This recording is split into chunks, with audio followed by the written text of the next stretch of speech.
Some trouble here for one of the riders from the Andy Schleck team. This is the Finnish rider Vivi Puskala. Well, you've got your graphics on the team. The colleagues are pretty fast today. Faster than us. They're much faster than we are. So this is the sprint for the jersey. You can see the riders for the WNT team, but the sprint is being taken by one of the riders from BTC City Ljubljana, and Owen recognized her as Slovenian rider Ursa Pintar. So 5 points for her. Seems like 3 for Magnaldi, is that? Yep. And 1 point for Katrien Hammers, I should say. But we'll have to wait for the confirmation. The confirmation, yeah. So those are the first points for that Queen of the Mountain sprint, but we've got 2 more sprints to go. But it shows that this small Slovenian team, who have been around for quite some time, are eager to go for that classification. But of course today 2 more sprints, tomorrow 3 to go. So there's still 25 points in that classification up for grabs. Just a little bit of chat there on the front through the 4 riders that contested it. I wonder if they were just chatting whether to carry on and see if they could get away. But they haven't decided to do that. And on the front, I believe that's Sophie Wright from the Bigler team, the British rider, just come to the front, and now the pace has lifted. We can see that the yellow jersey is there at the front. She is riding alert. Rianne Marcus is there, and of course also the number 2 in the classification, Lisa Brennauer. Some Kirstenville just coming down from that gap. Kirstenville just joining them, and here we have a replay of the sprint. Ursa Pintar going all Froome style there with the elbows, but it's very efficient and brings her 5 points. But it looks like we have a little group riding away with one of the riders for the World Cycling Centre. It's the Ethiopian rider in the blue and white jersey. And WNT Rota, they have decided to go on. So we see that some very important riders are in this first group, but of course we're now going towards the finish line again, and there's still plenty of time to regroup. But out of the 109 riders still left in the race, they're bound to be. Oof, that's a bit. Yeah. There you saw that on the white. Yeah, she just had a little slide on the white, but she realised that she was playing with fire there as she came in on the slippery white line. Interesting, as they've come to as this is starting to split up. You have Christine Mejerus, the home favourite, if you like. She's in 4th wheel, sitting on the Bigler rider, just letting her close the gap to the 2 front riders. This is very close, but she made it. That's some skillful bike handling to make that. That is really, really skillful to make that. Is that Maria Giulia Confalonieri on the front here, the Valcar Silence rider? I was thinking Artsufi. Yeah, could well be. But we'll have to wait for bib numbers. First, we're going towards the finish line, and we're going to show you some of our sponsors of the race who make the race and also this live broadcast brought to you by Motomediateam possible. So these are the sponsors of our race.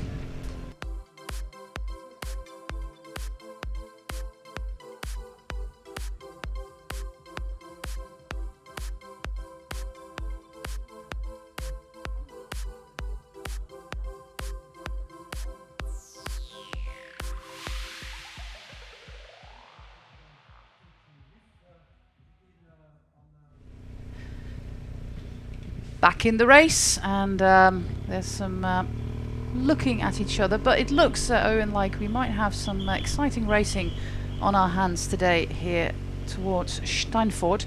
The cars are on the road. Sometimes people ask me, why are the cars on the road?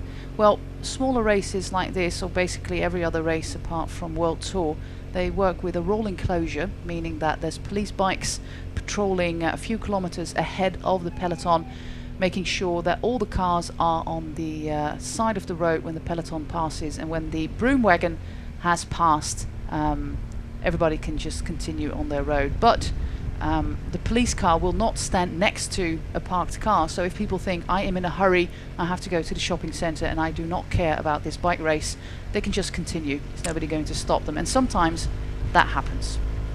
Okay, an attack here for one of the teammates of Emilia Falin from the FDG team. She's putting in an attack here, and I think we've got a peloton of about, what should I say, 60?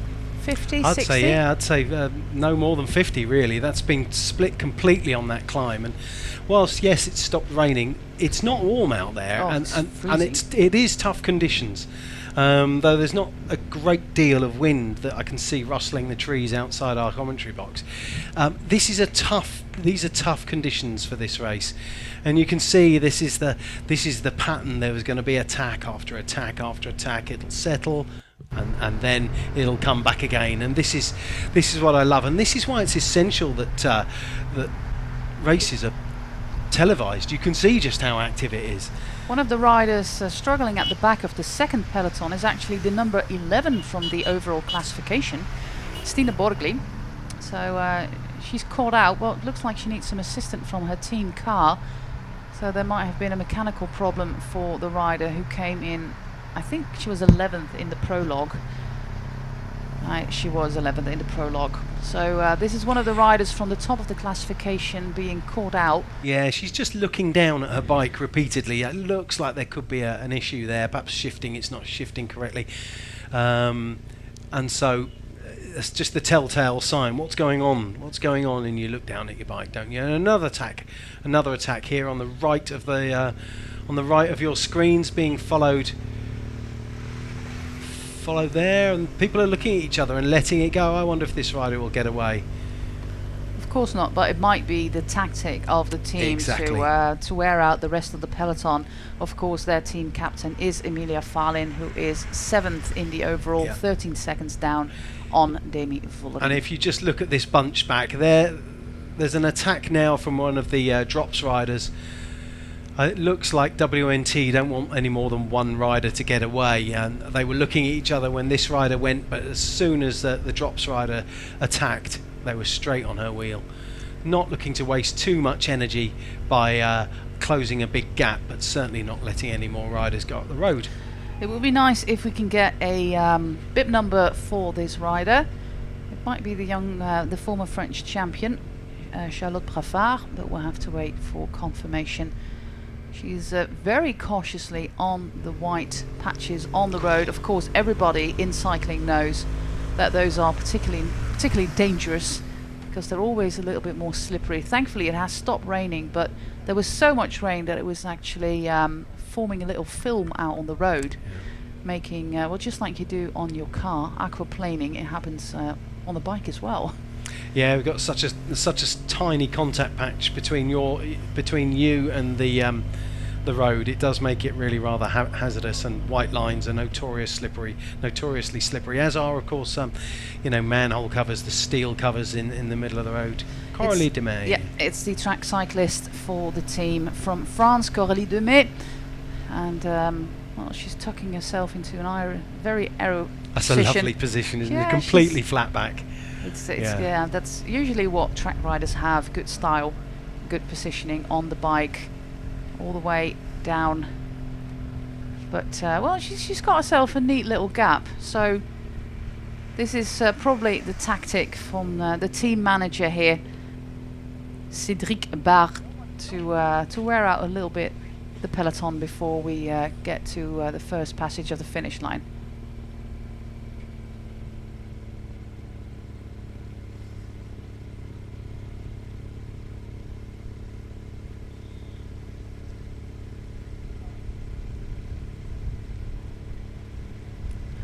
And this is how she rode away. And we're back with our... No, this is of course the images of how she rode away on the right side of the road. Still got her rain jacket on and some mud on her legs. It's just like cyclocross. Yeah, it was a really, really good move. You know, she no one was expecting her to go, and she got that little gap. But you can just see there's a little bit of suspicion about her being away off the front of the bunch. So they've brought her back within touching distance. She had a bigger gap than this, so she's just coming back now. I think this is the second group on the road, the back of the peloton, as you can see there on the graphic. And these riders will be making an attempt to get back on, but it could really prove quite difficult now. They'll all have teammates up the road. Let's see some numbers. Of course, we recognize the large Evie Kuipers, and her teammate Agnieszka Skalniak is also in that team, which is not a good thing for Rianne Marcus, because she really needs some teammates up front. So 2 of the CCC Live riders called out. This is fascinating to see the bunch and the dynamic in the bunch. Who is going to chase? They're just not quite getting in the slipstream of the rider that's up the road, and so it's really difficult for people. They don't want to commit. They don't want to fully commit. But as soon as this drops rider has gone off the front, then they're going to chase her down. If this drops rider doesn't get across, then I imagine it'll all ease back again. But it looks like she's getting on the wheel. We're 2 kilometers away of entering the local circuit, and our first finish passage will be at 47 k's to go, meaning that we've got 5 laps of 9.4 kilometers to go. And there we are. That's Anna Christian, I believe, on the front there from Drops. Well, she did a fantastic prologue yesterday, so I wonder if she should just spend her energy like this, or just sit tightly in the bunch and hope to make up some spots in the GC. Judging from her form, she's okay. In 5th position, it's Sophie de Boer. It's good to see her back at the front of a bike race. Of course, if you follow cyclocross, you know Sophie de Boer. She won the World Cup a few years back. I thought it was 2 seasons ago that she won the cyclocross World Cup. And then she came down with overreaching, actually, the same thing that kept Marianne Vos off the bike for an extended period of time. Same thing that keeps Talita de Jong, former cyclocross world champion, of the bike. Though Talita is also back in the bunch for her new team. But Sophie de Boer, she's apparently feeling good and riding in this first group. And yeah, she has had to learn to listen to her body even more than a normal pro rider would, and she just would not recover after any sort of exercise, training, racing. So it's good to see that she's back where she should be. And of course, it's always going to be a tight rope to walk on, like Marianne Vos has talked about in interviews. Owen, it's always going to be exciting to see what the body can handle and what it cannot handle. Exactly. But judging from the Tour of Yorkshire, I would say that Marianne Vos is doing pretty well. Of course, 2 of those interviews that you might have read, but I wrote. One in Cycling Weekly and one in the Spanish magazine Volata. Well, I didn't read the Spanish one, but I read the Cycling Weekly one. Abby May Parkinson there, trying to get some cooperation here on the front. Third wheel is the Valcar Silence rider, Confalonieri, and I do believe on the front there is the Australian rider Lauren Kitchen, front of the bunch. I don't know who this rider is. For B Pink. From B Pink. Might be the Dutch one, but we'll have to wait for confirmation here. And you can see there Parkinson is putting a big effort in. Really, she instigated this by just dragging those other 4 off the front. One of the Luxembourg riders just sprinting off the front of the bunch there to try and close this down as we're coming in towards Steinfort and crossing the finish line. Changing gear there for Abby May Parkinson. There's not a lot of effort coming here now. Confalonieri just opening her legs up out of the saddle. We're 50k out, which means that we're about halfway, just over halfway into this first road stage. Thankfully for the peloton, the rain has held up for now, and if you look at the radar, it's probably gone for the day. And tomorrow it promises to be a very nice sunny day. So 50k to go. We're out on the local course, the 9.4k loop around Steinfort, going towards Curich, where we have that Queen of the Mountains twice. This is. I mean, it's not classified this time round, I don't think. But nope. This is the Queen of the Mountains as they're coming in towards the.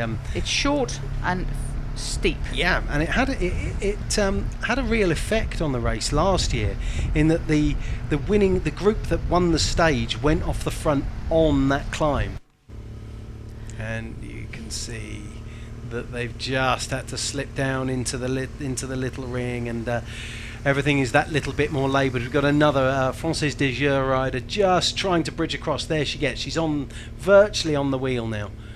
Abby May Parkinson fiddling with her earpiece maybe. And now we've got 5 at the front. Is that Demey again that's come across? I cannot tell you that. No. We'll have to wait and see. I think but the bunch is closing in. Right on their wheel, yeah. Led by Sophie de Faust there in the pink jersey in fact, for the Park Hotel Valkenburg team. We've got an attack here by the Italian rider who, well, might think there is a Queen of the Mountains sprint here, but it's not. It's going to be on the, not the next lap, but the lap after that. 30k out from the finish line. But the two groups are getting closer to each other at the moment, with Avi Kuipers doing the work at the front there in the orange jersey, and they're trying to get back towards this first group. The other breakaway riders have been caught back, meaning that we've only got her left. And she looks behind, she's like, okay, where is everybody? Oh, it's all down to me, is it? Oh, well. I don't think that's concerted effort to stay off the front, but at the moment. We're 2k out from the finish line here. First time they cross the finish line. First time you also get to see that little kick between 400 and 100 meters to go.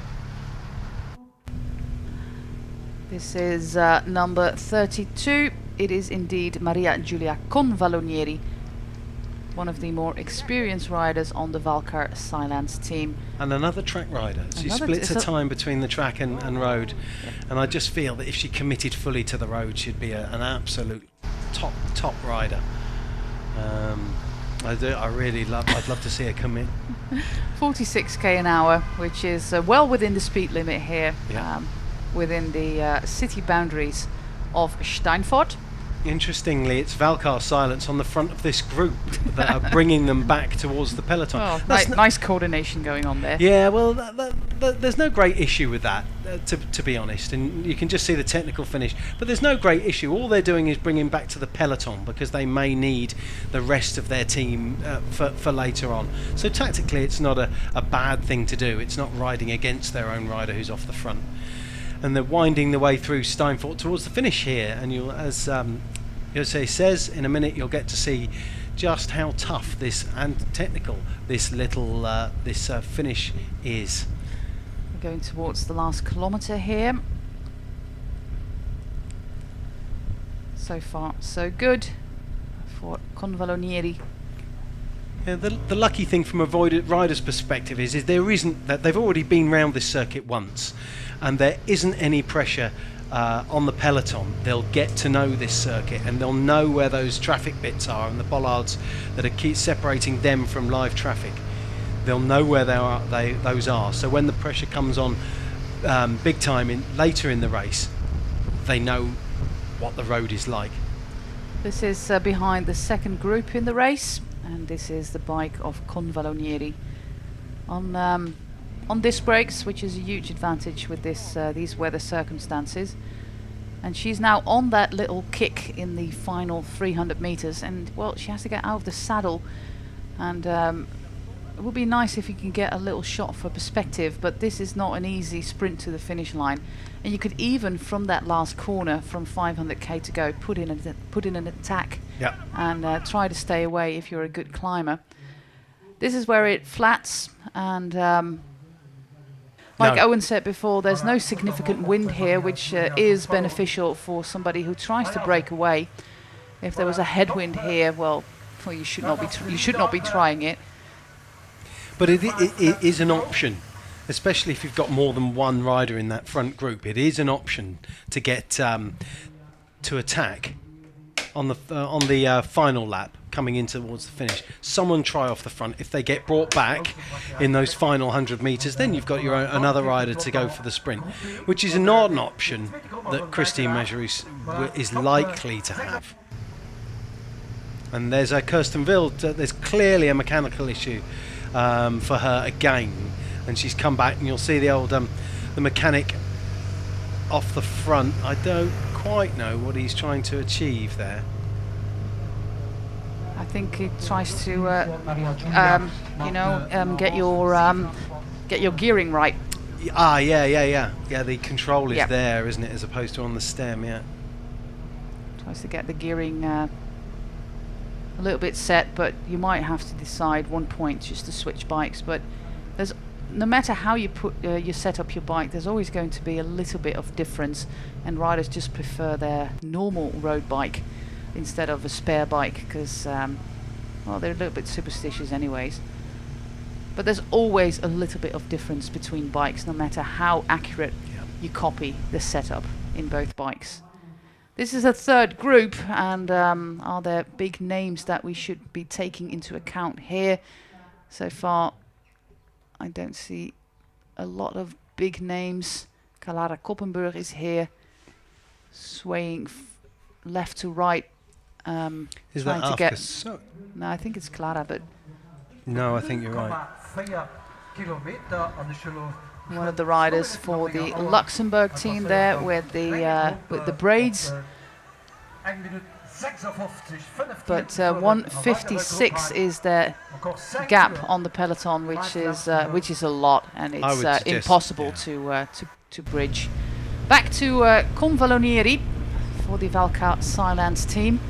Silence, of course, in the past a women's team on its own. Yeah, and she's committed. She is now committed to the cause. You can see that her whole body language has changed. She's now down on the drops. She's in a good position, and she's flying. But we're 45k out from the finish line. Yeah. It's cycling suicide. Yeah, but it's giving options for her team, isn't it? To her team to sit in the wheel behind her. So, you know, she will have got the message from behind from her team director sportif, and he'll have informed her whether or not it was worth going in. Now, this is a fairly steep old drop down towards a right-hand turn just before it goes across the river. They're turning down towards Hobscheid. And they'll turn right just before they hit the river bridge. Well, hopefully they won't hit the river bridge, but there you go. That would be bad. Yeah, just there, and they're now following the course of the river, which is immediately on their left. And for those that are interested, that's the Aisch River, which rises in Belgium and runs through what's known as the Valley of the Seven Castles, which, having driven through there, never ridden, is a very beautiful river valley indeed. And there's, if you're interested in bringing a bike, a 37-kilometre footpath that you can ride your mountain bike alongside the river. Nice. Very nice. Good tourist info. Very short stem here. Yeah, got a tiny stem, hasn't she? Yeah. Her Di2 junction box only just fits in there. Tiny. I started out with a 6mm stem when I started racing. 60, yeah. And I'm now at 90, so I'm stretching my spine a little bit to get better positioning. But we're going to leave you for just a little bit and show you some of the sponsors of this race and this live stream.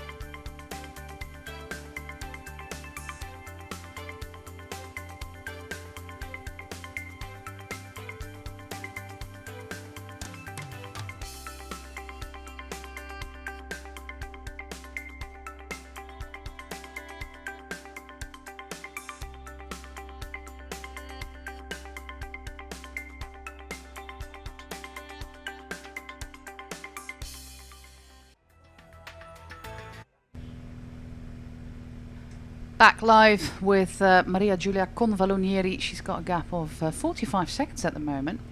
So that's a good little gap she has. We're about 43 kilometers out from the finish line in the first of 5 local laps around Steinfort. via Hopschreit and Keurig, going back to Steinfort, 9.4 kilometers in length. We did the same course in 2017 and did the same course in 2018. Both races won by Christine Majerus, the local favourite and local superstar with, I think, 31 national titles to her name. Yeah. In cyclocross, time trial and road racing. She's been the dominant force, really. She's left some of the country's other women riders, at least, in her shadow slightly, and that's a shame for a country, a lovely country, and with a good cycling heritage and a fair bit of support. And it would be lovely to see some other riders coming up behind. Team meeting at the back for drops. Many riders still in their raincoats, though it has stopped raining 1.5 hours ago. So the roads are gradually drying up, but it takes a little bit of time because it's only 8-9 degrees, so it's not like they're completely dry within the hour. But that makes usually a little bit of dangerous riding when you have these wet patches and the dry patches, because on the dry patches you have more grip than on the wet ones. There's some action going on at the front of the peloton. One of the riders trying to break away there, but we're here with Giulia Convalieri and her Cannondale disc brakes. I wonder if the gap's coming down. The speed that motorbike just went past, I wonder if that's just coming out of the gap between the two, between the front of the bunch and her. I wonder if it's coming. Oh no, 52 seconds. That's a decent lead there. It really does allow the rest of her team to sit and do nothing. Well, if we look at the rest of the Valcar team, we have Alice Maria Arzufi, the cyclocross rider, Barbara Malcotti, Dalia Muccioli, Asha Paladin and Alicia Vigilia. It's a young team with two riders just 19 and 20 years of age. I don't know who their card would be to play in a bunch kick, but Convalieri would normally be the one that I would be indicating with her speed. So this is a different thing. This also might have been the circumstances. You know, she found herself in a breakaway of 5. Tried to, in her mind, try to sprint for the GPM, for the Queen of the Mountains classification. The rest of them dropped, and she thought, well, I just might as well just give it a go. And her gap is now almost at the minute. So if we look at the overall general classification, and we'll have to find out who the best rider for the Valcar team is, and that is this rider. She was 14th yesterday, 19 seconds behind Vollering, so it shows that she has got good form, because I spoke to Evie Kuipers this morning and she said it was just 2,700 meters of pure torture, and the watts were there but the speed wasn't, and that indicates that it was pretty gruesome up the climb especially. Yeah, that's why I think this is slightly an error to have her off the front. She is the rider that is likely to do best both today and tomorrow, and will get the team the best position on general classification. So why have her off the front? Because as we've already alluded to, she's not going to win. They're not going to let her get away, I wouldn't have thought, at least. And they're just coming onto the base of the climb again. No points at Keurig, and this time once again, as UCI says, no points.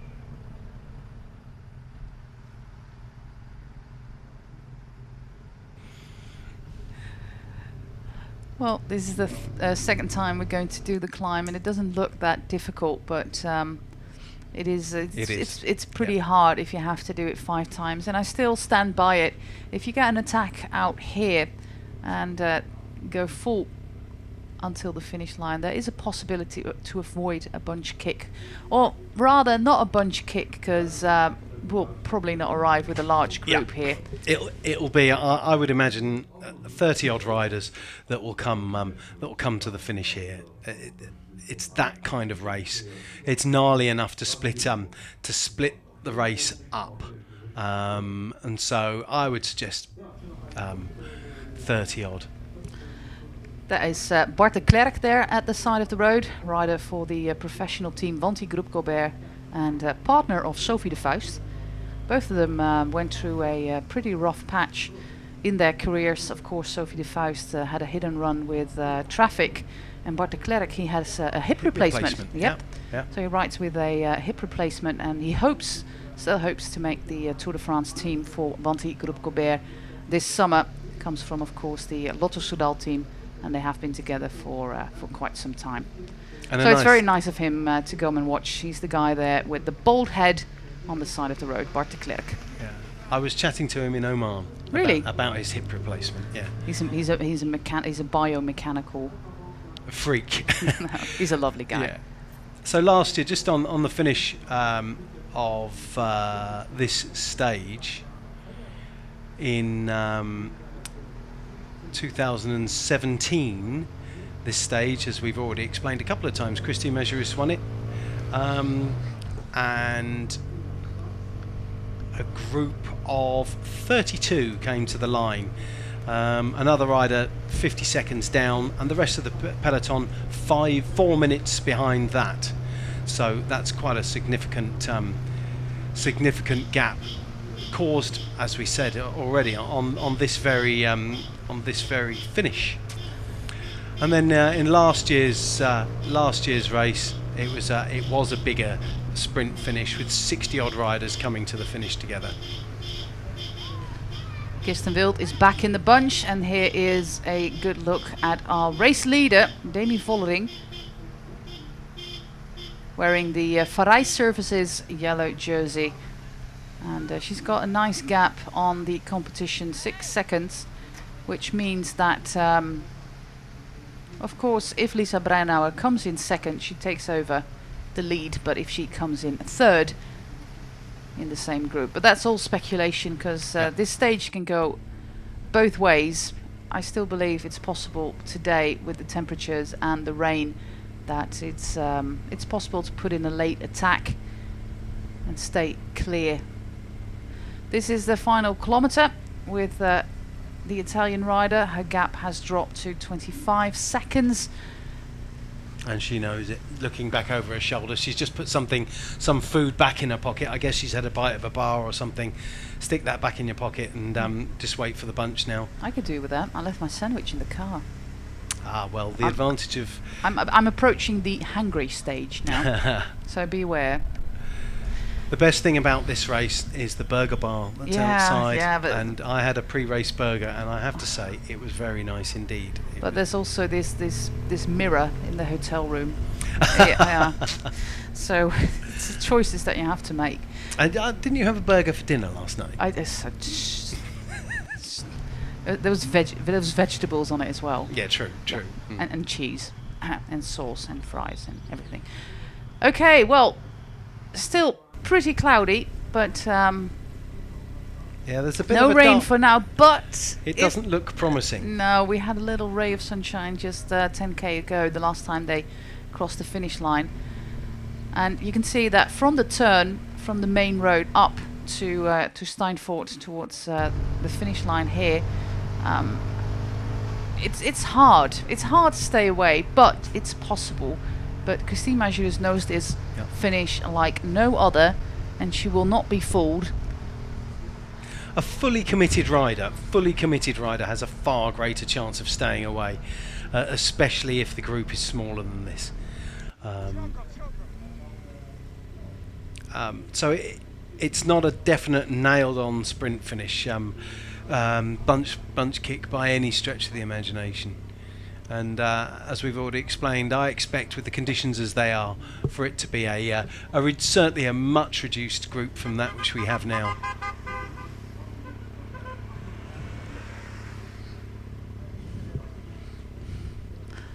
This is the hardest part of the climb, and she's coming in outside of our Finnish cameras, and it's a nice little shot with the peloton chasing her.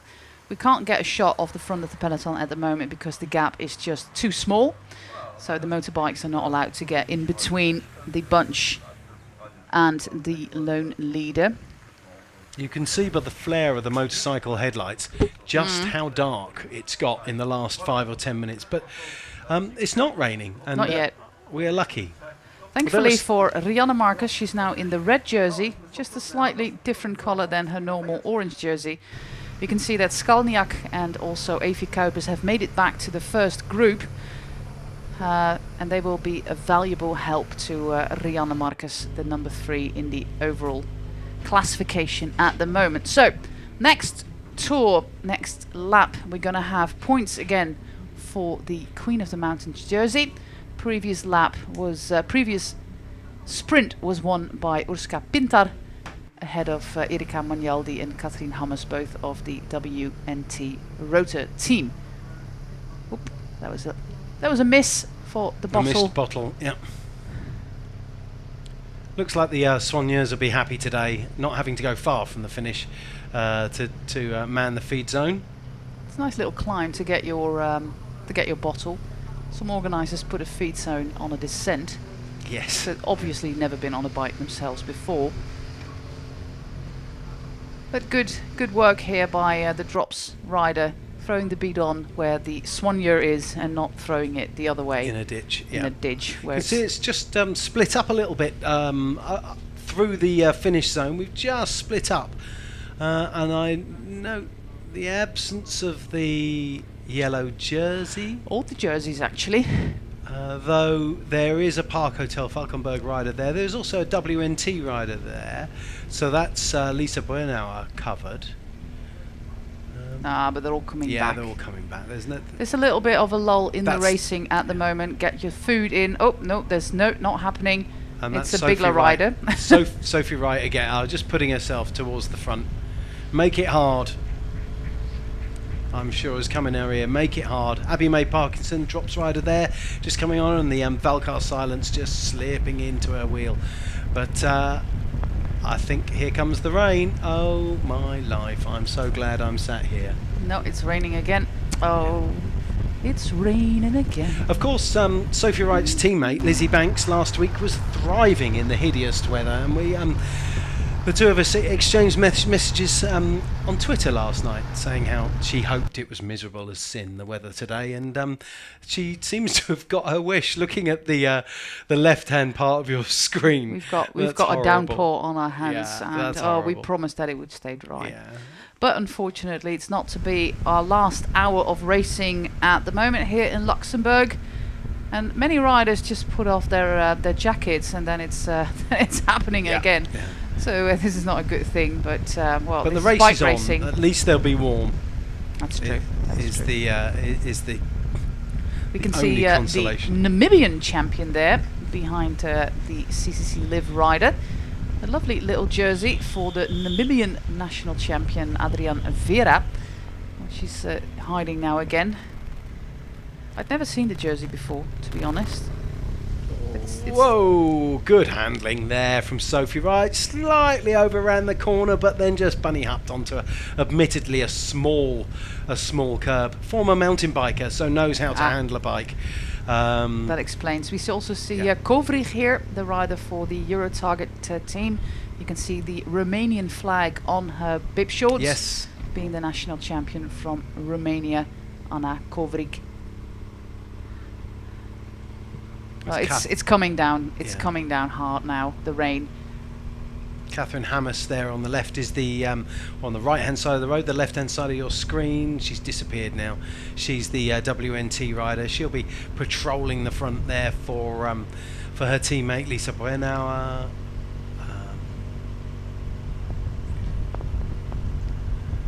Sophie de Boer having a drink there. Just stick your tongue out. I think you can catch enough water to keep you happy.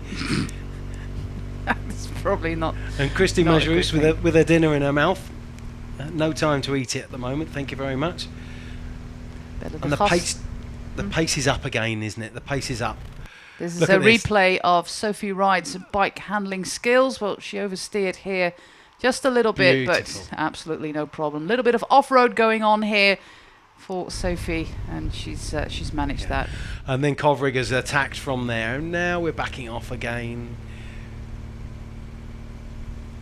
You can see that Demi Vollering is there in the center of the pack in the yellow jersey, and her teammates there, Belle de Gast and Sophie de Boer, on the left side of your screen.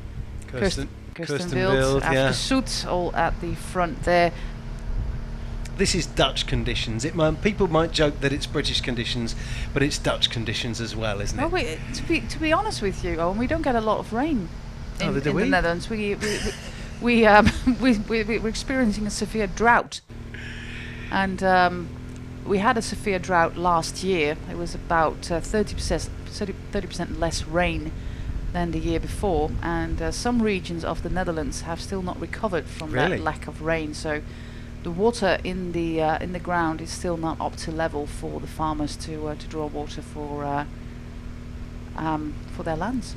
No. Yeah, and rivers are pretty low as well. So yeah, it rains sometimes, but at the moment in the Netherlands it's 15 degrees. So I think Kirsten Wild, who has short sleeves and is not faced by these conditions, would love to be back home in Zwolle and ride alongside the IJssel River instead of these horrible conditions. But she's a tough rider. Another tack here from Drops. Well, they're making a good race here. Good riding here. From Bigler, sorry, my mistake. Well, you can see on the overcoat that she has, on the jacket that she has, that this is a water repellent one. But there is going to be a point that everything is going to be soaked. Yeah. And with these temperatures, that is going to be a problem. Oh, go away with the motorbike. Yeah, Nicole Hanselman, that'll be, who was off the front, we may remember, rather notably, at the beginning of the season at Omloop, where where she was stopped because she was catching the back of the men's race. A lot of controversy over that. It happened again, but then the other way around in, I think, Brabantse Pijl. Or was it Nokere? It was one of these Brabantse Pijl. Yeah, where the men had to stop. Yeah. Because the women were on the same circuit. Same race organizer, of course. Never mind, it happens, and for Nicole Hanselman, it would not have made a big difference. She would not have won Omloop het Nieuwsblad anyways. It was interesting because what happened in the men's race is that the front of the race was actually ahead of their fastest schedule, but the back of the race was 14 minutes behind them.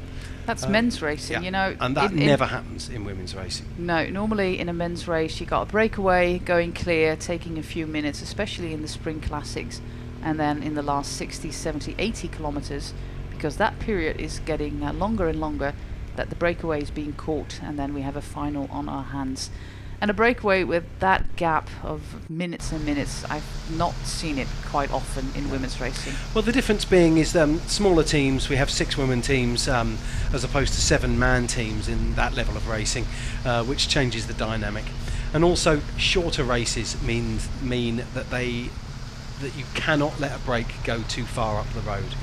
You know, in some of the longer races that women's races that we've seen, you know, excess of 150 k's, yes, a bigger break will be allowed to go for longer. Like Flanders. Yeah, but De Panne last year, I think it was there was a break of 20 women up the road, and the final one was caught in the last kilometre, heartbreakingly, for Mika Kroger.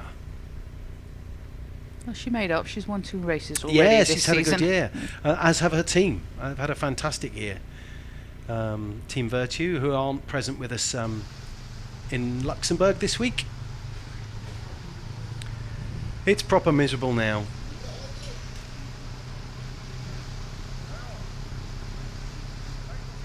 We're just coming up now. They're going to take a right-hand turn onto the climb, and this time it'll be climbing for points for the Queen of the Mountains classification. Rihanna Marcus just at the front. You've got Christine Measurus just looking round the corner, taking the bend, and a supremely accomplished cyclocross rider. And there, on the right-hand side of the road, left-hand side of your screens, is Lizzie Banks, the young British rider from Team Bigler, who was thriving so much in Yorkshire last week, but by no means is she a one-trick pony.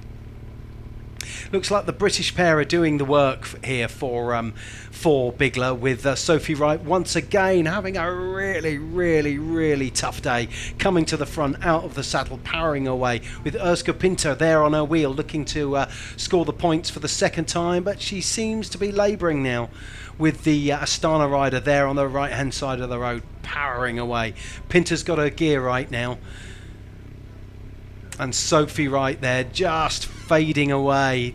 Too much too soon, I think, there for the Brit. Is Pinter going to come round? No, she's not. She's ceded it to the Astana rider there. I think this is Pirone, the Italian former world champion. Yeah, double world champion. Yeah, exactly. Yep. Yeah, but we'll have to wait for the number. But I'm pretty sure this is Elena. I think it says on her helmet as well, in the yellow. Yeah, if she keeps her head still, which of course she has no obligation to do. So a little split there with these two over the top, but they have just put a monster effort in. Anyways, we've got 8 points for Pintar, which means that she leads the classification with one more sprint to go, and the next sprint is going to be in the next lap as well. With a maximum of 5 available, so it will. If that is Pironi, it will only be her that can challenge her, I think. Yep. Unless Magnaldi scored, and it looks like that was the end of Sophie Wright's day, and perhaps that is Kirsten Wild there with a mechanical. She has not had a good week for mechanicals, and I wonder if that's an abandon. She didn't look to have another bike handy ready to go. So these two, they are continuing their attack. They're just 2 kilometres away from us at the finish here in Steinfort. But there is a concerted chase going on from Bigler there on the front of the bunch, and that is Lizzie Banks once again, the British rider. Well, Drops are putting on quite a show here. Are involved in many of the attacks. They Bigler, are really, yeah. Bigler and Drops as well, putting on a show together.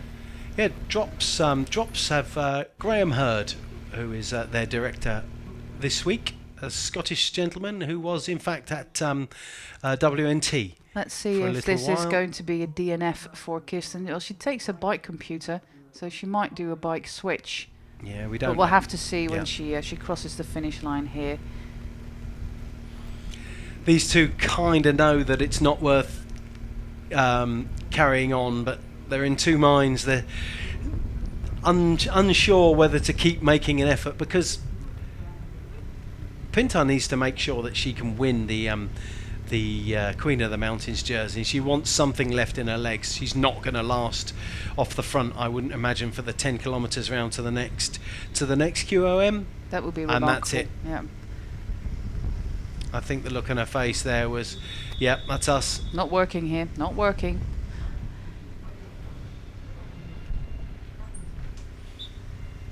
And it's difficult in these conditions, really difficult. Let's hope everyone stays upright. They're not taking any risks. We're getting into the last kilometre again. This is the start of the climb, the last road into the finish line. And there's nothing to gain on the finish line. No points, no intermediate sprints today or tomorrow, which is a shame. I think just should reevaluate that. Because in a tight classification where bonification seconds are important, it's always an added bonus to have bonus seconds along the road. Sophie Wright again. That's Sophie Wright. Come to the front again and setting a pace with a teammate Lizzie Banks on the back. This is good for the Brits here this week. These two are really, really animating. And that's great for the rest of the team. The rest of the team can now just leave it for these two who are committed and very happy to put big efforts in on behalf of the team. We've got the results in for the second Queen of the Mountains sprint. 5 points for Olga Shekel, the Ukrainian rider for Astana, so not Pironi. 3 points for Urska Pintar and 1 point for Sophie Wright. So Urska Pintar for the BTC City Ljubljana team is taking a nice little gap here. This is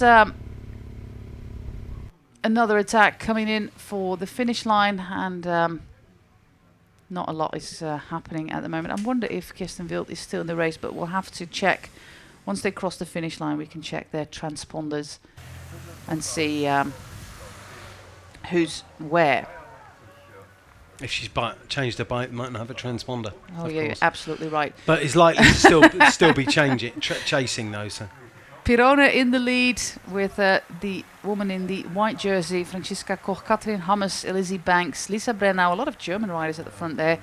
Majirus came through in 6th, Arsufi in 7th, Shekel in 8th, Marta Lach for CCC Live in 9th, and Sophie Wright in 10th position. Kirsten was just coming back through the cars. This is Pirone coming from Südtirol. Yeah. As you can see on her helmet, it's a bit like Jolanda Neff style. Put a sponsoring on that part of the helmet. Jolanda Neff usually does that as well. And this is the double world champion from Bergen 2017.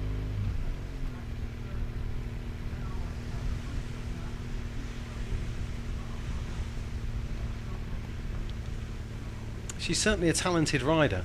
Doesn't appear to have the strength in depth at the team to support her, to allow her to kick on. But that said, she's still so young, and I'm a sort of great believer unless the circumstances fall right for anyone, allowing people to develop at their own pace and not putting them under the pressure to succeed at such a young age.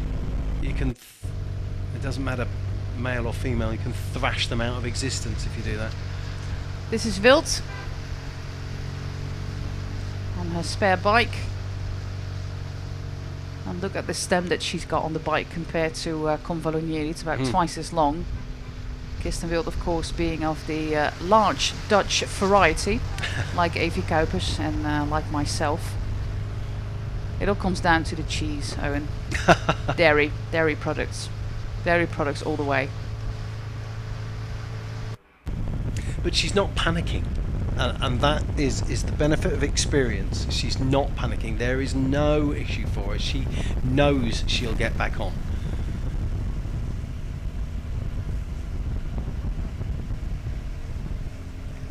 Pirone working pretty hard here on the front. Another committed effort to get away.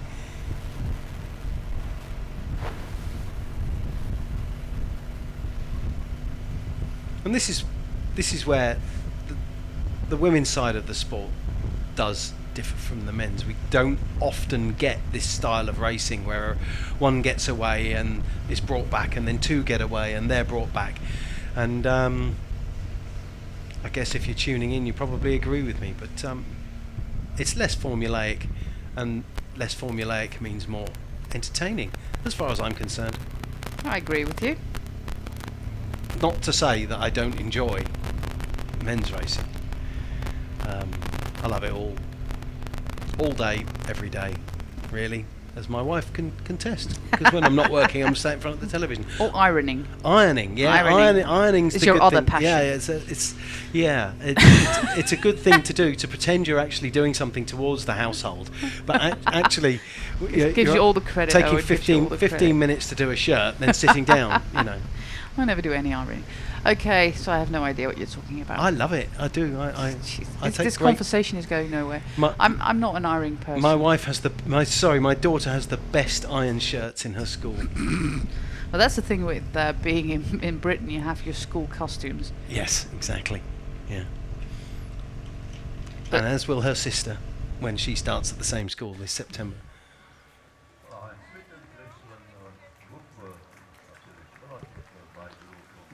Second group here with Loes Adegeest and also Clara Koppenburg from the major teams there. They're at 4 minutes behind the lead. Also Lydia Boylan in that team, and Riley McMullen, the Irish riders. So we've got 103 riders across the finish, meaning that there is a couple of riders who have abandoned, including two of the young junior riders from the national team in Luxembourg. Back to our lead rider with number 82. You can see on her frame there Elena Pirone, and just like Elisa Balsamo, Sofia Bertizzolo Letizia Paternoster, she comes from a very, very successful generation of Italian riders, and the Italian National Federation are doing a great job with the national team. Of course, it all starts at club level, but then they have to bring these riders to the Nations Cup races. And the thing is, and it basically all started in Qatar, the Italian junior riders, they started racing as a team. And if you look back at the race, for example, in Norway of the French national team, they had 3 riders in the top 10, but they raced against each other instead of racing as a team, which is not at all normal in junior racing, but it's starting to happen now. They have to start racing as a team, and the Italians were actually the first to do that. British doing it well, Dutch are doing it well, but the French made a total chaos of it in Bergen. It's a team sport, and there is no doubt that there's a team sport. I often think it's a shame, however, that that it being a team sport, an individual wins. There's a sort of lack of fairness in that for me, if you like. But yeah, it's very much a team sport, and if you want to win at any sort of high level, you have to race as a team.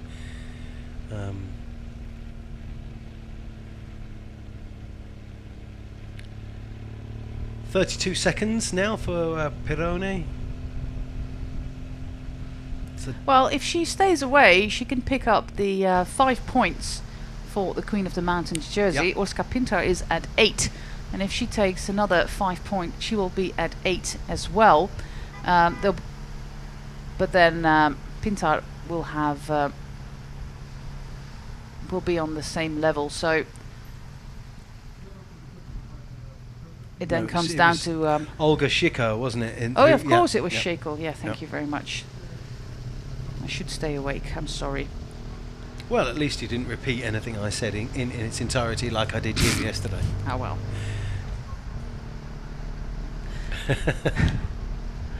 That's always when you start working with new colleagues. It takes a little bit of time to get used to I had each an other.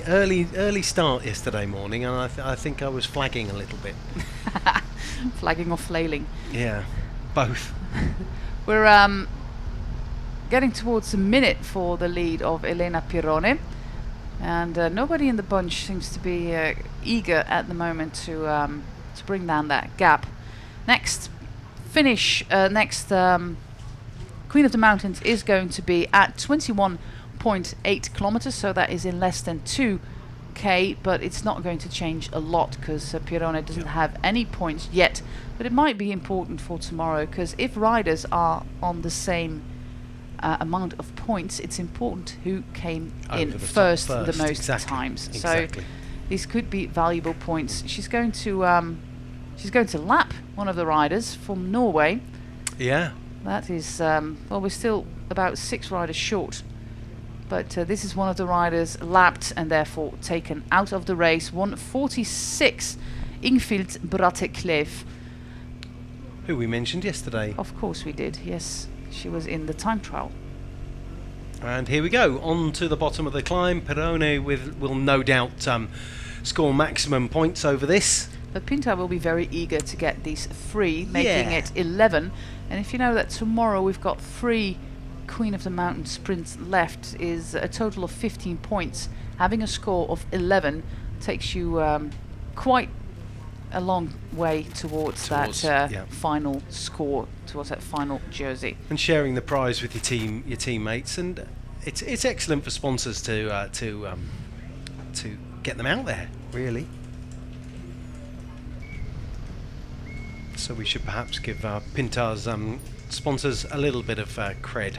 BTC City Ljubljana, an interesting team actually. They've become far more competitive over the last couple of years. They brought in some interesting riders who can really make a race, who can contribute greatly to the outcome of a race. So it is a very interesting team. That Sophie Wright just onto the climb there. Sophie Wright led out both her compatriot and teammate Lizzie Banks into the bottom of this climb, and I would have thought the gap is going to start coming down a little bit now. And I've got sunshine on my face. Yes, yeah, through through the Window. through the rain-splattered window. Yeah. I'm just seeing again the Norwegian rider being pulled from the race. I imagine the motorcyclist told them they were coming, and that'll be her day. And she'll just ride into the finish, I guess. Whilst we have sunshine, it doesn't quite look like that they have the same thing out there on the course just yet, at least. And Pirone has only lost 5 seconds? 5 seconds over the top of that climb. I would expect the next lap, however, things to start getting a bit hotter and the gap to come down. Lizzie Banks looks still on the front. I wonder how many of the points she got on the third QOM. Let's see what's happening here. We see the rider in the yellow jersey. She is at the front with Rianne Marcus and Lisa Brennauer, so that's your top three in the general classification. And Sophie de Faust is looking at her teammate who is taking the lead here. This might be an interesting move. Of course, Christine Majurus is there as well. Are they going to try something in these last 2 laps? I got the feeling that one of the Park Hotel riders looked at Brennauer and said, well, come on, then you do some work. And she said no. Well, GC belongs to Park Hotel. It is their job. And Pirone is only 21 seconds down on general classification. So as a consequence, is now the general classification leader virtually. It's down to Park Hotel. They hold the race lead. If they have no confidence in following to take the GC, perhaps they're going to sit up. But that could really play into Pirone's into her hands. She's away. She's been away now for 10k, almost 10 kilometers, and going towards that finish line again. Then it's another 2 laps to go for the Italian rider, who is 20 years of age, and her biggest victory, we have already said it, was that double world title in Norway. Rianne Marcus, is that on the front? It is Rianne Marcus at the front there, followed by a rider from the Luxembourg team. That should be Claire Faber, I think. So also Majurus has got one of her teammates in this first group, but we can see that a large part of the peloton are trying to come back here. Where is Pintar? Pintar is at the back of this group, and we can see that Kirsten Wild has abandoned the race. There's a short graphic there, but she has abandoned the race. There's a lot of looking around going on here, and that is promising. I appreciate we have 20 k's left to ride, and actually the whole thing is under control. But you never know. You never know if that looking around carries on, and we're in the same position at the end of the next lap. Then Pirone will put a significant amount of more amount of effort in, just switching there, as you saw, to the little ring, make it easier to come up this little dig up past our commentary box and over the finish line. She looks to be tiring, however. I'm afraid she does. Bunch is spread out. Yeah, but it's back together again. Yeah. But they're looking at each other. They're now at the foot of the climb, just coming off the main road. So the last 500k. Rina Marcus is looking... 500k. 500 meters. Thank you for being so... pedantic? No, that was not the word I was looking for. No. Helpful. Thank you. Helpful. Thank you. My pleasure. I'm here to serve. So large group back together now. Pirone on the finish line. She's still got a gap of almost a minute, because there's some cars in between her and the bunch. And nobody seems to be particularly eager. Yeah. We're going to have to await the results of the third and last Queen of the Mountain sprint. We of course know that Pirone took 5, but we are particularly curious to see if Pintar took the 3 points left. Big group still. And a big gulping of breath there by Demi following the race leader. Well, so far she seems to be very relaxed. Yep. Anna Christian was just leading that little group back to the back of the bunch. Anna Christian being in the top 10 of the classification, of course. So there's still a lot for her to be gained. And of course, we know that Vollering has 6 seconds on Brennauer and 8 on Marcus. But if we look at the rest of the top 10, they're all still pretty close together. So taking, for example, 4 seconds on the finish line in bonus seconds might take you from place 8 to place 7. Kirsten Wild has not abandoned, by the way. She's on the left side of your screen there. A little mistake there by the race radio. But she's still in the race, and she's coming to the front of the bunch now, looking for her friend and teammate Lisa Brennauer, because like it was in the spring campaign, Brennauer working for Wild, it's going to be the other way around today and tomorrow. Yeah, it's interesting as well. Both riders came across to WNT Rota from Wiggle High 5. It's not as if they've never worked together. They clearly get on, and they're clearly happy working together. So it's very interesting there. Now Park Hotel have just sent a rider just up the road, and the second she tried to get off the front, it's Roxanne Knitterman, isn't it? Mm-hmm. The second she tried to get off the front there, WNT were after her. So there's clearly some thought going in. They don't want too many riders, or there's certain teams that they don't want to get away. But this is still not significantly reducing the advantage that Pirone has. Well, thank you for tuning in to the festival Elsy Jacobs in a now sunny Steinfort in the west of the country of Luxembourg. We're not very far from the Belgian border. I hope you're split screening this because, of course, at this moment, Tom Dumoulin has taken the start in his attempt to win a second Giro. So just turn on your TV and watch this wonderful live stream of this exciting finale, because it's going to be exciting, on your laptop. So we hope that you stay with us.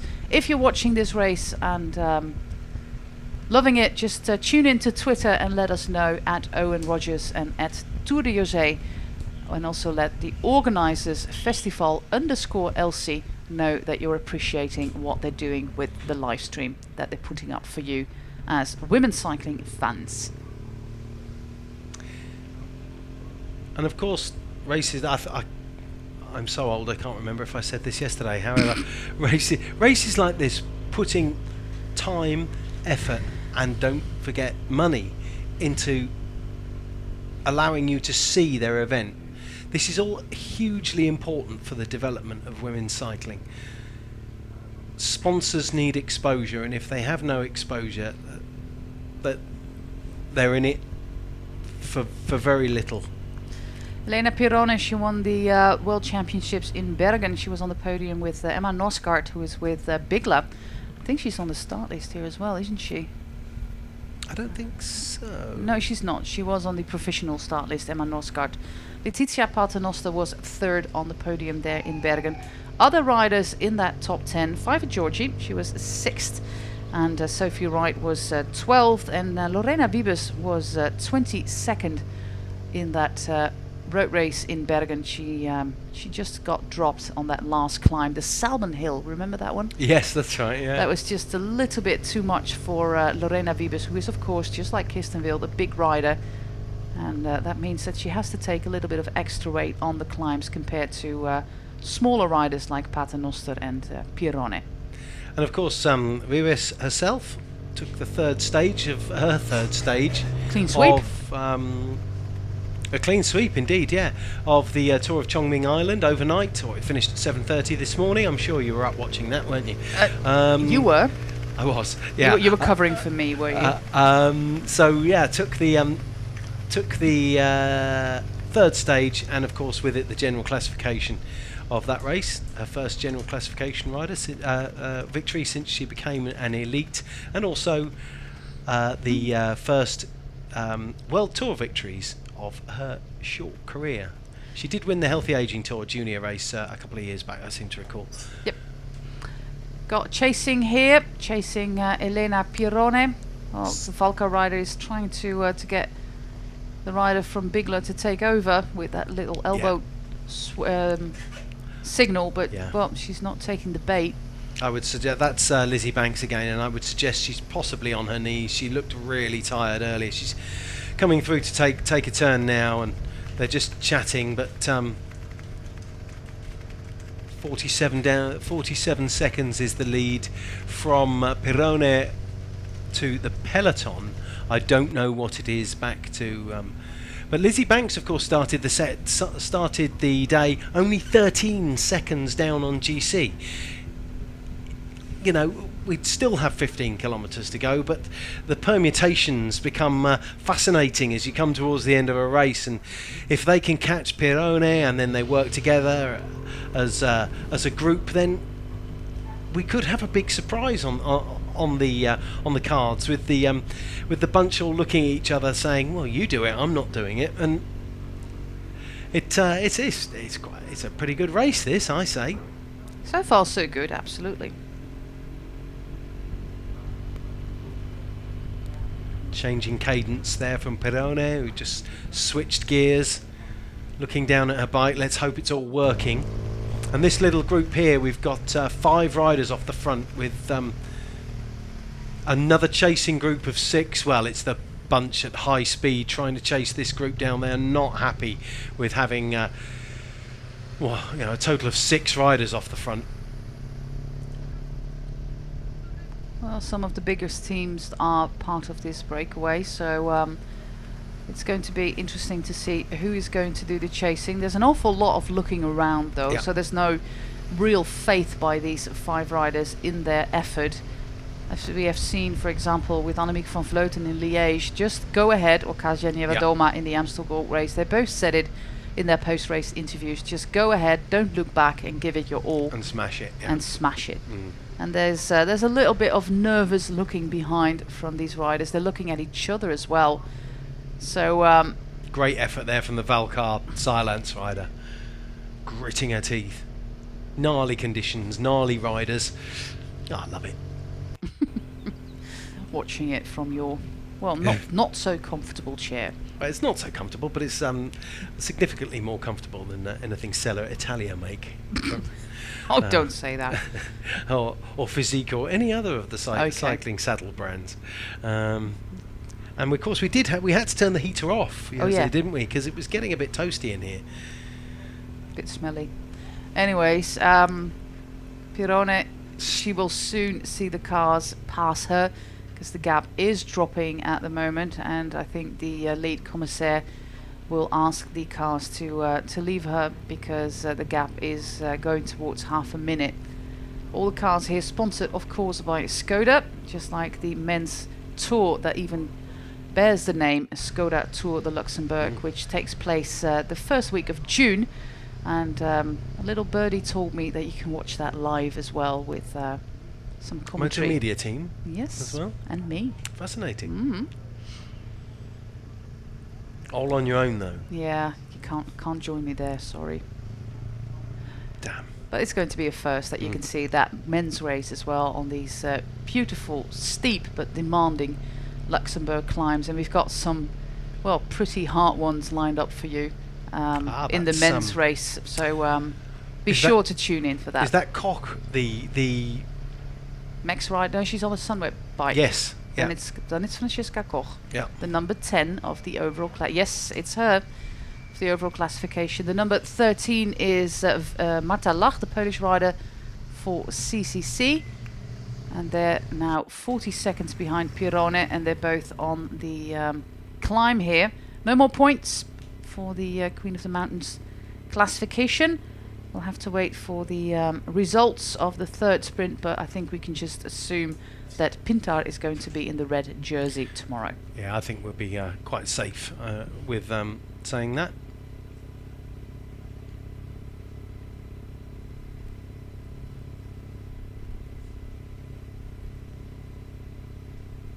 And there's the peloton just coming around the corner onto the bottom of the climb, and as Jose suggested a short while ago, here come the cars coming out of the gap between the groups. And we've got shadows out on the road. Yeah. Number 34, Dalia Muccioli for the Valkyrie team, Marta Lach for CCC, Francesca Koch for the Max Vaardeslei team. We've got one of the riders for FDJ.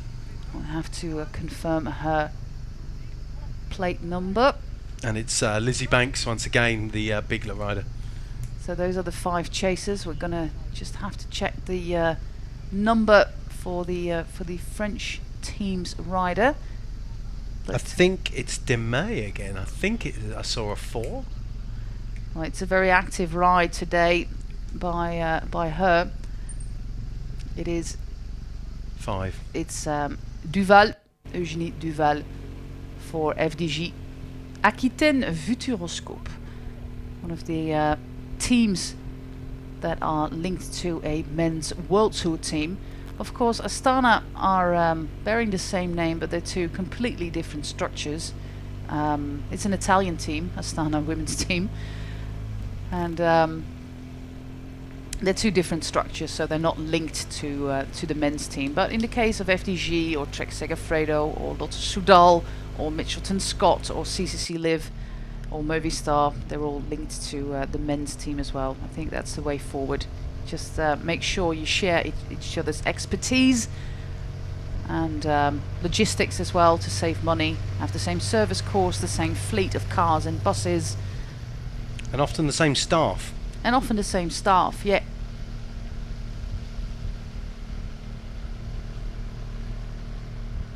Five riders chasing here.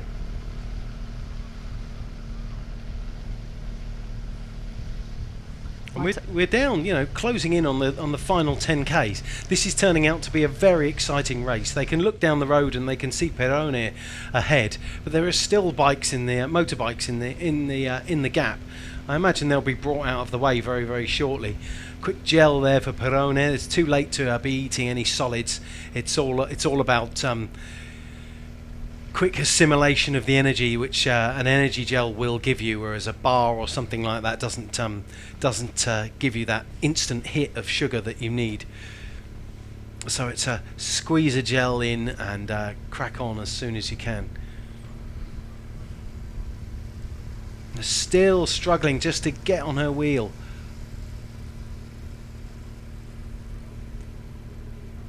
Well, she's 20. She's taking a little bit longer than, for example, Paternoster, but she will get there as well. Absolutely, yeah. Although, if you look at the long list of world champions in junior road racing, some of them we never heard of again, but most of them are big names like Jolien Dore, Lucy Garner, Eleanor Barker, Amelie Diederiksen, Elisa Balsamo, and Chloe Dygert, who unfortunately is staying in the USA and not racing a lot in Europe. Chloe Dygert, who was a phenomenal double world champion as well, time trial and road race in Richmond in Virginia. Of course, only one of those has gone on to win the Elite Women's World Championship, and that's Amelie Diederiksen, Danish rider with Bulls Dormans. I see on social media they've recently had a sponsors week, and I think then they're all scattering off to the Four Winds to resume their racing program with Tour of California coming up. They surely missed. They missed here. They are missed here, yeah. And also for the organisers of this wonderful race, they deserve a good field. Yeah. But at the moment we are racing in Chongming, of course, a World Tour race. Many riders have already made the crossing to the United States for the Women's Tour of California. Tomorrow we've got a 1.1 race in Belgium, Trofee Maarten Wijnands, where a lot of the Belgian teams are racing. So it's a difficult spot on the calendar. But if you look at the honour roll of this race, they have the biggest of names: Anna van der Breggen, Annemiek van Vleuten, Marianne Vos, Christine Majurus, all very big World Tour riders who have won this race. Anna van der Breggen herself won the year before. We are back at the finish line for the penultimate time, and on the climb, Elena Pirona has been caught by Lizzie Banks. Yep. Yeah, Lizzie Banks, Francisca Koch, Marta Lach, Dalia Muccioli, and Eugénie Duval. So now we've got a 6-woman breakaway, but the peloton is not far away. It's going to be a very exciting last lap. So 9.4 kilometres to go, and this group of 6 who are now crossing the finish line with the peloton closing in on them. And there, Park Hotel on the front, Well, leading, taking their responsibilities as the team of the Demi following, the leading rider. They're taking their responsibilities and trying to bring this gap down, and it's now down to 35 seconds. So it's kind of settled, really, with Pirone going backwards slightly, and this group of 5 that caught her going forwards, obviously. we have we have confirmation of the Queen of the Mountains classification. Urska Pintar was not among the first 3 on the last climb about 11 kilometers ago. Pirone took 5, Sophie de Vuist took 3 points, and Lizzie Banks took the remaining 1 point, meaning that Pintar is at 8, and there's Shekel at 5 points, and then Pirone at 5 points as well. So that is the top 3 in the Queen of the Mountains classification. So still everything to play for tomorrow, with I think 15 points again on offer for that classification. Yes, 15 points. So 8 for Pintar, 5 for Shekel, and 5 for her teammate Pirone. So with 15 points on offer, there's still a lot to play for. And Kirsten Wild now doing the work on the front, as we said, in exactly the same point of the last lap. She's now doing the work. On the right hand side of your screens you can see just sitting on the wheels of a Bigla rider, Christine Majerus, who's moving herself into position for what will be the sort of climactic part of this race. Muccioli has stripped off her arm warmers. I think she was wearing arm warmers a little while ago. And this is where the real business ends.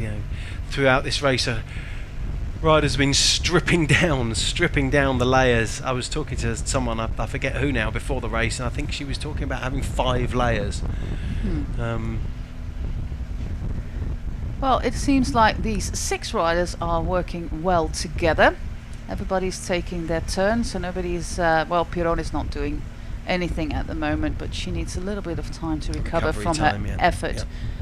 To stay away on her own for 20 kilometers, almost 20 kilometers.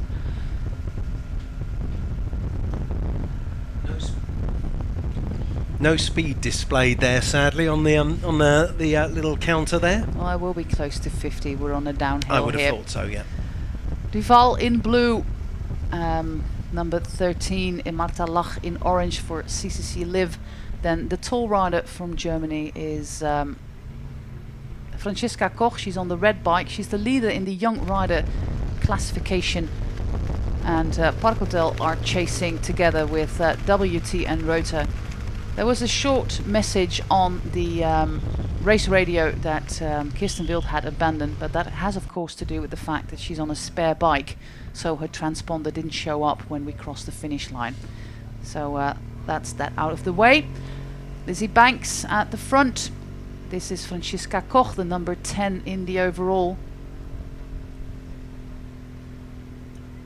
On that beautiful Cervelo bike. I do like that Cervelo bike, despite the fact that the handlebars do look a little bit odd and I'm a bit traditional, but the paint scheme, the Sunweb paint scheme on Koch's bike is gorgeous. Nothing less than that. Absolutely gorgeous. Pirone still hasn't come through and taken a turn that I've seen. Just Lizzie Banks slipping in and into the group, and you can just see the way she's positioning herself in order that she's not taking a turn. 34 seconds the gap now. A shout from the side of the road. I don't know if you heard that. Come on, you can do it. Pirone, remember, started the day 21 seconds down, but of course Banks in there was only 13 seconds down. And Koch even less. And Koch even less. In fact, no, Koch was 15. So the best placed rider here is Lizzie Banks.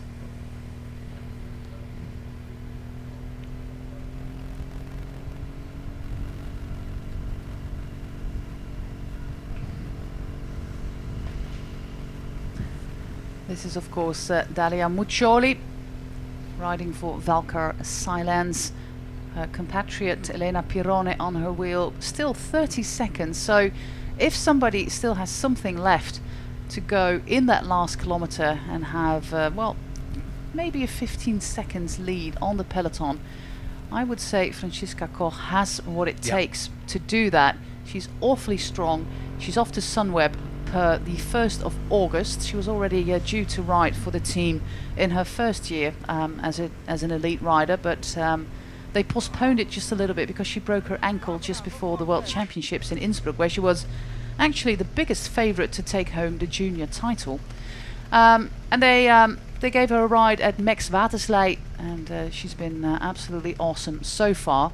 She leads the club competition in the Netherlands, which is a series of races for club teams and also pro teams alike. But the club riders, and Max Watersley is a club team, have their own classification. Watersley is an adventure park actually in Limburg. Right, okay. I did wonder. And it's also going to be the location of the last UCI Junior Nations Cup race. Which, of course, was won by Pfeiffer Georgie, I believe, last year. Exactly. The year before. Will be teammates with Koch at Sunweb next year. Pfeiffer Georgie already on the team. This is getting tight now. 5k, 32 seconds. But they're still committing, all Yeah, 6 of them, absolutely. well, apart from Fiorone. Yeah. And this is now And work by Belle de Gast, Sophie de Boer, also Katrien Hammes is there, Yeah. Kirsten Wild. She's exchanging some words there with Lisa Brennauer. Roxanne Kneteman coming to the front, helping her teammate in the yellow jersey. The entire team is here, seems to be here. I think the only rider for the Park Hotel Valkenburg team not in this first group is Loes Adegeest. So 4 riders in support of the yellow jersey, Demi Vollering. So far so good to keep that lead, but if Brennauer wins the stage, for example, she gets 10 bonus seconds and can overtake the lead in the overall general classification. But they have to bring back the first group. Yeah, and it's first. still 33 seconds. These riders have got to stick together, though. They've got to stick together all the way through, and definitely over the top of the climb. They've got to try and get over that together. Then, with 2.5k to go to the finish from there, they have a chance to win. But that climb is going to be a very pivotal point in these last 5 kilometers. 15 seconds is something else that's been shown on our screen. So 15 seconds is absolutely nothing when it comes to staying away. Yeah, you could see there was a very committed effort from the back, and with 2 teams, full-on teams working in WNT Rota and Park Hotel Valkenburg. They should be able to bring back this group of only 5 of them working. And there you go. The cameras had to come out of the gap to allow the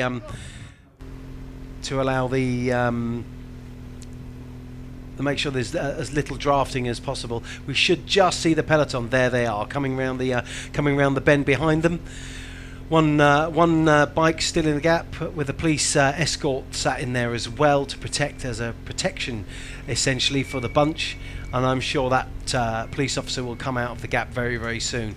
On to the climb. Lizzie Banks leads the break onto the climb with a fast cadence. Look, she's trying to get up to speed and hoping to take more points after the 2 points that she took on the in fact, sorry, I'm wrong here. There are no points on this particular ascent, are there? As someone pointed out on Twitter, look, all the German national team are all in short sleeves, no knee warmers, hard as nails in these conditions. But that's a massive effort there from Banks at the front of the race. It's great to see these young riders taking their chances here, taking the opportunities when they come. Of course, if you ride at Bigla, there is one big rider, and that is Cicely Ludwig, who has been riding a magnificent season so far, podiuming on the Tour of Flanders, for example, being absolutely ecstatic about that. I think the entire world has seen the interview with the always bubbly Cicely. And but this is a great opportunity for Lizzie Banks to try something for herself. Franziska Koch, she just has to grind her teeth, and Marta Lach follows as well. So we're down to a few riders. Trouble here at the back for Agnieszka Skalniak and also for the French rider Lucie Lahaye. But this is not where it's happening. We can see that the Park Hotel girls are at the front, making sure that Vollering is safe. But We're down to 3 over the climb. The climb's done and dusted. Yeah, but and we're down to 3. It's very, very close at the moment. Yeah, there is Brennauer at the head of the peloton at the moment with Majerus, with Vollering, with everybody who is important in the overall classification. Oh, she's screaming her heart out. Yeah. Well, I think that Franziska Koch knows what to do. But of course, this is all frustration in the heat of the moment. Yeah, it's fantastic. It's passion. It's effort. This is what sport's all about.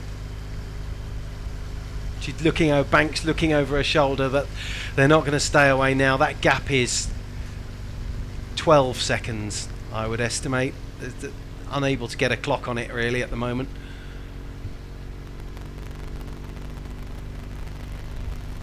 They've still got the Commissaire's bike in the gap.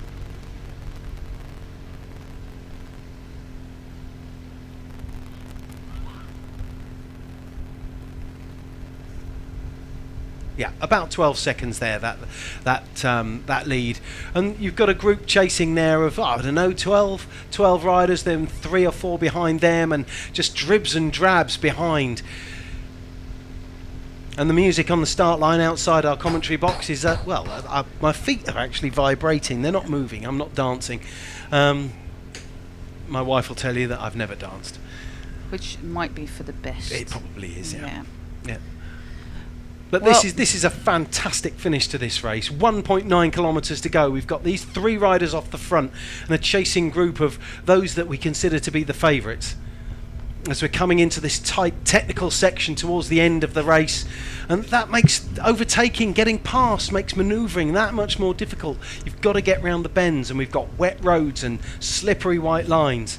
Well, they're just giving their all. Lizzie Banks here in black with the green for Bigla Cycling. The orange rider Marta Lach, she was already 10th in Brabantse Pijl for CCC Liv, and with the blue helmet, the young German rider Franziska Koch.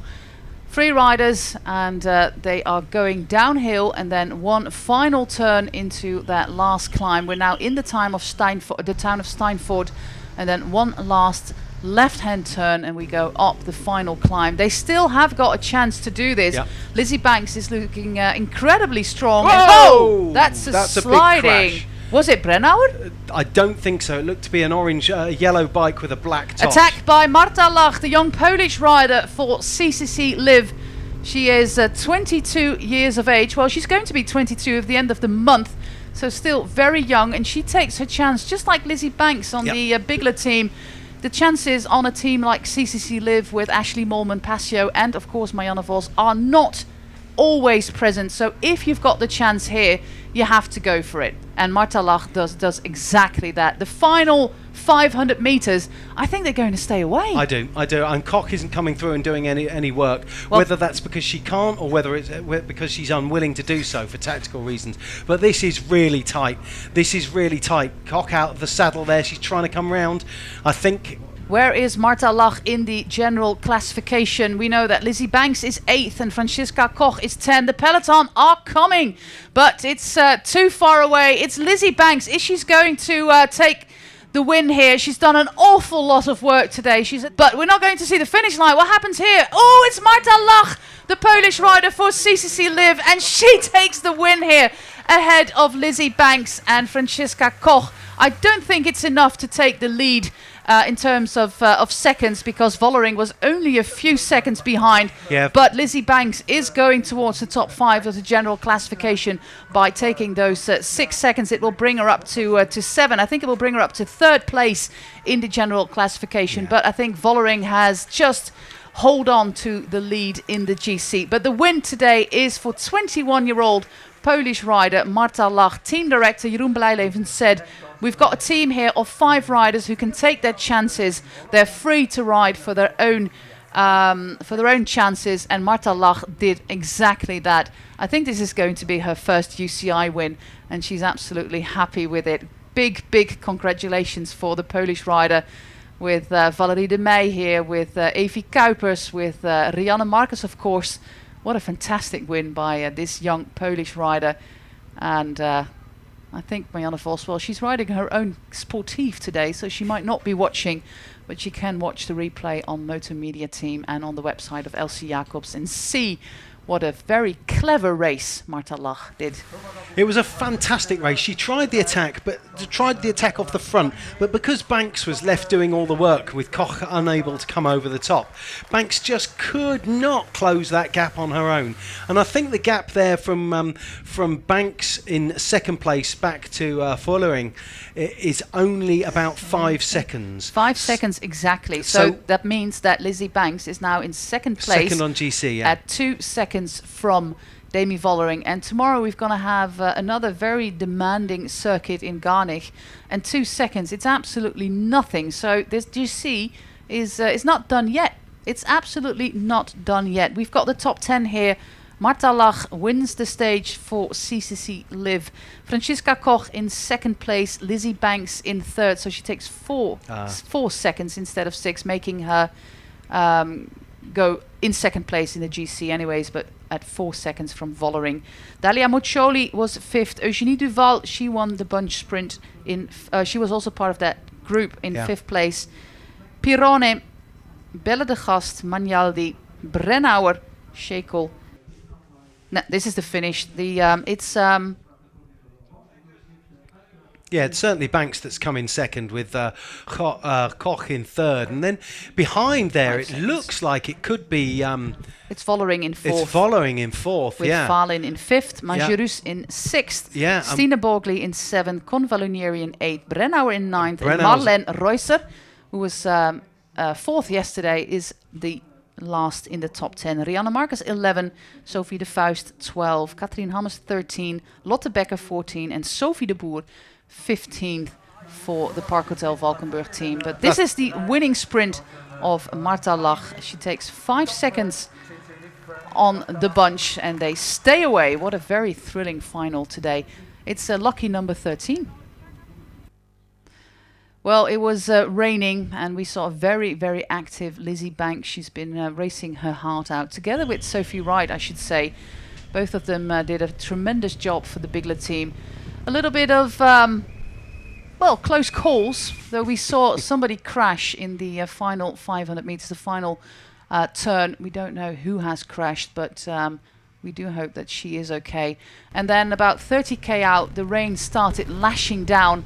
A little bit of cross-country racing by Sophie Wright here.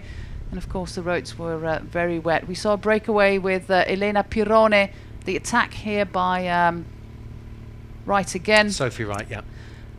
So the Bigler riders have really shown themselves. We know that Urška Pintar, the racer there in second place for the BTC City Ljubljana team, takes the red jersey.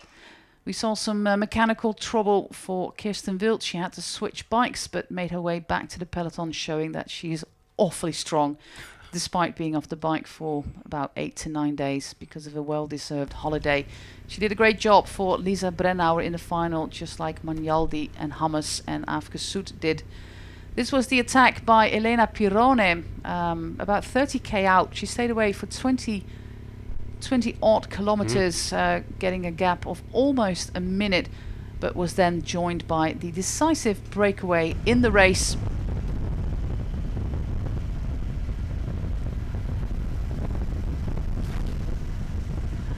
A little group bridged from the peloton, including Franziska Koch, Marta Lach and Lizzie Banks, the numbers 1, 2 and 3 of today's race. Cautious steering here because of the wet roads.